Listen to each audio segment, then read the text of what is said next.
आज भी संसद में हंगामे के आसार हैं। कांग्रेस सदस्य मल्लिकार्जुन खड़गे ने आज यकसा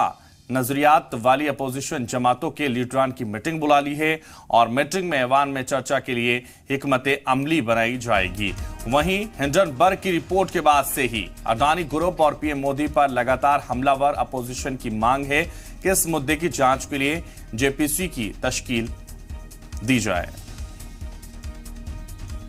और ज्यादा जानकारी के लिए हमारे संवाददाता इस वक्त मनीष शुक्ला हमारे साथ जुड़ गए। मनीष, जिस तरह से कांग्रेस सदस्य मल्लिकार्जुन खड़गे ने आज एक बार फिर से मीटिंग बुला ली है और तमाम हिकमत अमली और तमाम रणनीति को लेकर आज ये बैठक एक बार फिर होने जा रही है, क्या प्लानिंग इस बैठक में की जाएगी? देखिए, लगातार जो विपक्ष है, या कांग्रेस की बात कर लें या आम आदमी पार्टी की बात कर लें, लगातार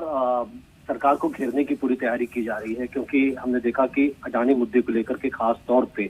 विपक्ष कल काफी एकजुट दिखा। हालांकि कुछ पार्टियां जो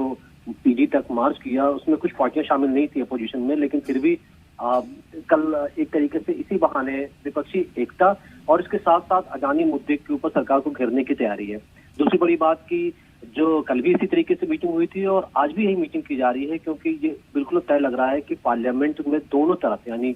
अगर आप ट्रेजरर बेंच की बात करेंगे, सरकार की बात करेंगे,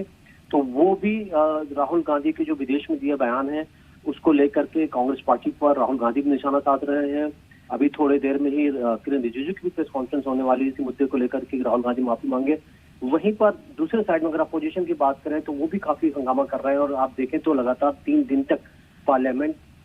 कहीं न कहीं इन्हीं मुद्दों की वजह से चल नहीं पा रही है। तो आज भी पार्लियामेंट के चलने के आसार बिल्कुल नहीं है, क्योंकि ये पूरा हफ्ता ऐसा लगता नहीं है कि पार्लियामेंट